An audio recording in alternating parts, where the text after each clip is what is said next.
the crushing weight of expectation. Where are the ghosts in my brain gone today? There are consequences to connection. But if you just connect with a cat, there are no consequences. A little bit of human contact every day. Then I'll be winning. Not too much, because then I'll be losing. That's deep. I don't even know how to explain that.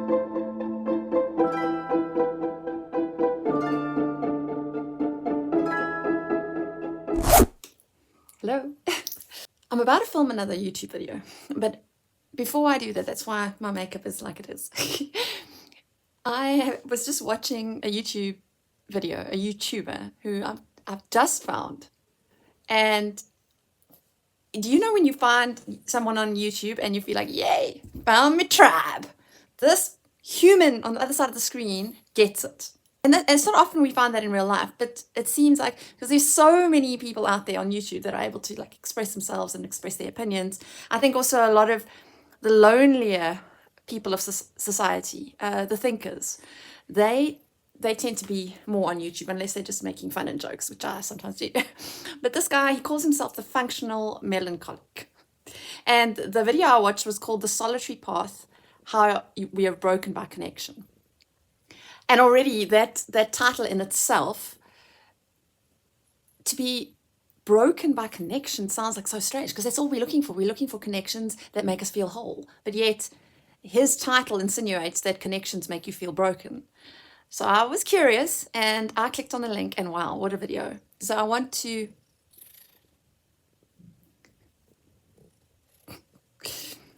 just put out a couple of points he made out there and just share my ideas, and the reason why I feel what he had to say was just so, it was the truth. For me at least anyway, and I'm sure there are more of you out there that feel the same way. So he talks about belonging when you are in a relationship or in a friendship, and how it's like we don't realize the small print of what we're signing up for. We're signing up for compromising, losing parts of ourselves, gaining parts of another person within ourselves so that the connection is more palatable. And I love what he says. He calls it the subtle theft of our personality. It sounds a bit extreme, but if you think about it, how often have you been in a relationship and you've lost yourself? Maybe they had a stronger... I think that happens a lot with introverts, because we don't have strong personalities. So when we find ourselves with an extrovert or someone who is a stronger personality, that often a stronger personality for me will give me a sense of safety. So that's often why I'm drawn to it. So the bottom line is, what he is saying is that there are consequences to connection.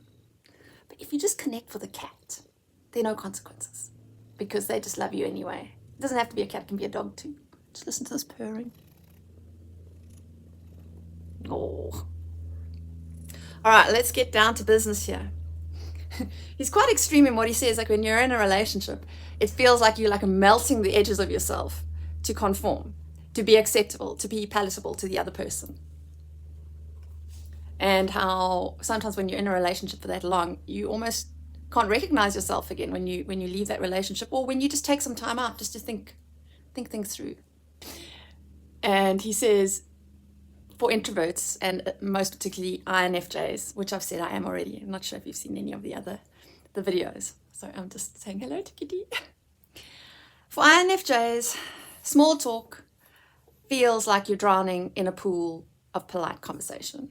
I can tell you now, whenever I go to some sort of big function with my colleagues, I am always eyeing my exit strategy. You know, how can I'm going to just stay here for as long as I'm expected to stay, and then I'm gone. Politely gone.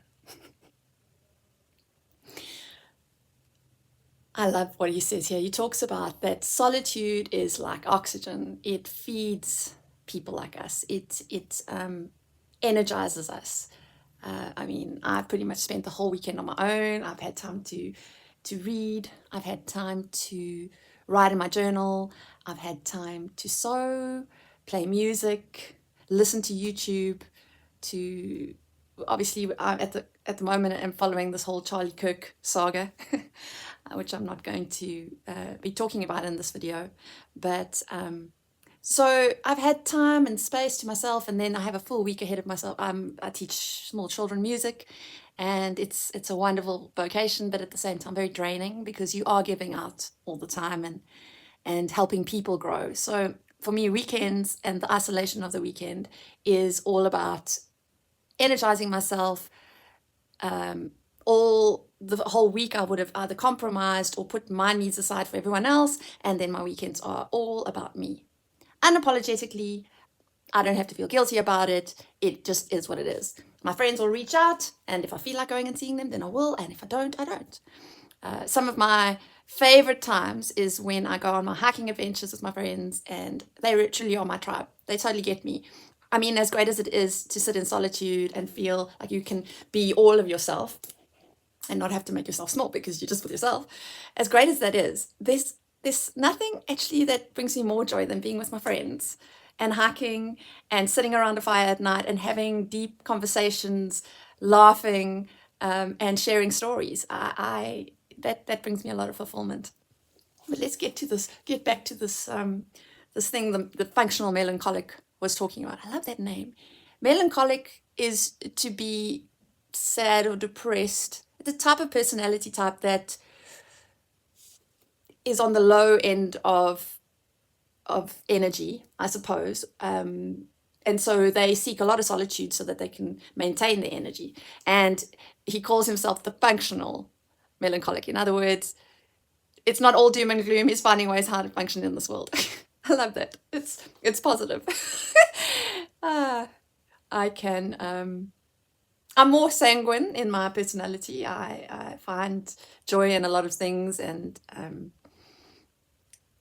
I don't like to surround myself in darkness or a lot of pondering. I wouldn't say melancholy is darkness. They just tend to be thinkers and deep thinkers and analyzing every little thing that's going on, and too much time on their hands alone tends to resort to crazy ideas and conspiracy theories. I'm not saying that that's what he is or what any melancholic person is, but they certainly need that solitude. And there goes an airplane.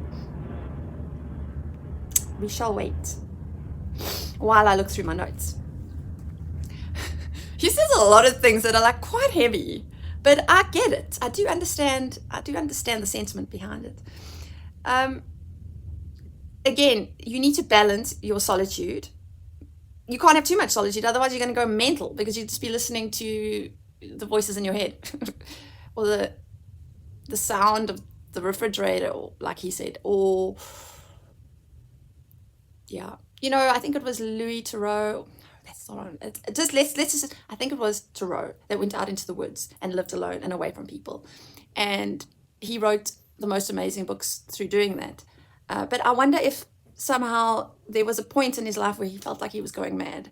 You actually do need other people to resonate with. You need to be able to have banter and just put your ideas and thoughts out there and get some context from them. So doing everything alone, you're ending up feeding this inner dialogue day in and day out without any context or without any outside balance of thoughts and ideas. Because once you start going down a rabbit hole, it can tend to, you can almost go to the extremes, and your thoughts and your ideas can just be a bit extremist. I don't know what it is about spending too much alone time and the mental state almost deteriorating, but it's something. Okay, he went on to say belonging means swallowing small pieces of myself until I'm digestible to people I don't even like. That's great. I know a lot of you feel that way. There are times where I feel that way, where I'm just like, freedom, I want freedom, so that I can be myself and I can say what I want to say, because the things I want to say right now and the things in my mind right now are not going to be acceptable to anyone in this room. But sometimes I have a little bit of ADHD as well, and I tend to say things that are not appropriate. My mouth just to speak my truth, and then afterwards I go home with my tail between my legs thinking, what the heck was that? Too much truth is too much for some people. Belonging is like a drug, so we need it. And the more we feel like we belong, the more at home we feel in the world. We need a tribe. It's programmed into our DNA. Since evolution, we've needed the tribe. We've needed people around us for survival. And so I think only those that really feel like they're losing their true self when they're around people, it's their survival tactic to be alone because being around people is self-annihilation for them. I think I'm going to call this video a cosmic joke. I always thought, I mean, that to me is almost what life is about. It's not in everything, but I think in this context, it's funny because how can it be that two things on the opposite spectrum both need each other so much? And yet, if you look at light and dark, we need both light and dark, or we need sunshine and rain. And so those are almost cosmic jokes because they seem incompatible, and yet both are needed to create normality.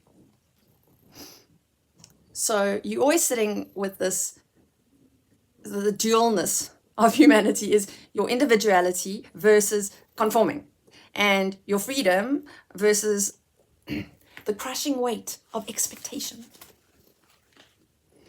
Too little solitude and you are suffocated by the noise of the crowd. Too much solitude and you start staring into your own low-budget horror movie because the mind starts, oh, this gets so good. The mind starts creating crazy things. For an introvert, we know we have to ration human connection because we know how much it drains us. But we also know we need it. So that's where the rationing comes in. We have to sort of, it's like medicine, just give yourself a little bit every day in order to be healthy. A little bit of human contact every day. Then I'll be winning. Not too much, because then I'll be losing part of myself. I guess the reason why we need solitude is because it leads to inner dialogue. It leads to confrontation of your inner self. It leads to clarity, insight. And the other side of solitude is you hold up in the flat or in a house for weeks on end, and you're just going a little crazy. I guess you're going a little bit crazy because you're fighting all these inner demons. They're imaginary anyway. Like a little haunted house. Where are the ghosts in my brain gone today? Put on some like horror music in that clip editor, Lindy. So we introverts, we still need social interaction. We still need connection. We don't want to feel lonely. Again, there's always the difference. You can be alone and not lonely. Sometimes you can be alone and lonely. So what is the difference? So to be alone and in a happy space means you're feeling whole. You're feeling that you're away from the space in the world where you are misunderstood. I think loneliness is when you are not voluntarily sitting alone at home and you actually just alone and lonely and no one cares, like the old people in the old age homes, like you're just being left behind by society and your kids. That's lonely. Aloneness is more a chosen space you've given for yourself. Being around relationships, I think, teaches us a lot about ourselves. Yes, it can take a lot out of you if you're giving too much. What are you doing? I'm trying to be serious. Away. So when you're in a relationship, and I think I've definitely experienced this, there's so much I've learned when I've been in a relationship about myself that I certainly wouldn't have learned. There are things that difficult and uncomfortable truths about myself that I've learned through the eyes of others. It's almost like you need to have your own self-evolution. You need to bounce yourself off of others. Almost look at them as if they're a mirror to yourself. And it's certainly helped me with a lot of things I've been in denial about. If you're with a community or you're with a tribe, so when I'm on my weekends with my friends, it's wonderful to be able to share my craziness and my weirdness with them, and they embrace that. It's wonderful for me to tell them stories or tell them things that I'm struggling with, and for them to give me a little bit of context into what I'm feeling and perhaps some ideas of how to come up with a solution. I am not always able to come up with a solution to most of my problems. Well, I am, but it will take me weeks or a month. Whereas if I just have one solid, good conversation with someone who truly knows me and gets me, that solution can happen overnight. I don't know which philosopher said it, this guy, the melancholic dude. He brought it up. He said that this philosopher said that the crowd is always untruth. The bigger the crowd, the dumber the truth. And we follow and are influenced by those around us. So when you're alone, you can be a genius in your own room, but let you out into a crowd of maniacs running through the streets and you'll start doing the same. I think that's why anyone who's vaguely smart tends to make sure they carve out time for themselves just to get back to sanity. Because what's happening out there in this world, if you continue following everybody and what they're doing, you can be part of the madness and part of the problem. He says, and I love this, this tension, this hiding and seeking and being with people and being alone, and when do I seek time on my own, and when do I seek being with people, and how often do I have to compromise myself, and all of these things. He's saying that it's the human condition. It's a tension that is the human condition. The game of hide and seek. So we're here now, then we're gone, and then we're here, and then we're gone. It's the game of hide and seek. The self hiding from itself in order to be found. That was what the philosopher said. A game of hide and seek. The human condition is a game of hide and seek where the self is hiding from itself in order to be found. That's deep. I don't even know how to explain that. I'd have to look up some sort of deep, this sort of unraveling of that. The self hiding from itself in order to be found. Okay, I get it now. Sorry, I'm being a bit doff. The brain isn't the braining today. So when you seek solitude, you are hiding from everyone. And in that hiding, you find yourself, because you can only truly discover who you are when you have time alone. And yes, you have to spend time with others as well, but you need to start off. Your personal growth happens in your solitude, but it also happens in collision with others. So alone, you're facing your demons, and with others, you can shape yourself into something clearer, sharper, better. If you don't wrestle between the two things of connecting with people and having solitude, you'll either turn, so you've got to mix them, you've got to have moderation, and you've got to find that perfect sweet spot of being with people and not being with people. Because if you don't, you're going to turn into one of two things. You're going to turn, if you spend too much time alone, you're going to turn into a ghost. Boo. And if you spend too much time with people, you're going to turn into a puppet. Our daily existence is this like constant improvisation. Sometimes you just have to disappear, and sometimes you have to show up. And sometimes both of those options are not good. But this is life. And it's like we're walking on a tightrope, balancing between this abyss and ourselves, and then the circus that is around us. That's life. Being part of the circus and yet rising above it. And so to conclude, because this melancholic dude, he concluded as well. We can conclude with Kitty. But we need to find some sort of conclusion to this. And where does this all leave us? You need to find some moderation inside all this sanity. This need to be alone and yet not wanting to run into some feelings of loneliness and isolation and feeling like you're not seen. So when you walk alone long enough to know who you are, that's the first step. You have to walk alone for a while. And then you can integrate with people without them. I love you too. Without them absorbing your truth. And I mean, not without them dismantling your personality. If you really are true to yourself and you know yourself and you spend time with yourself, you won't easily be swayed and dismantled by others' opinions and manipulations. It's also very important, and I've learned this as I've gotten older, that you surround yourself with people that are true, that are honest, bring out the best in you. And I guess that's the tribe. That's finding your tribe. That's what I'm trying to create with my channel, is just a space where like-minded people with the same sense of humor as me, people that have the same struggles as me, are able to spend time together.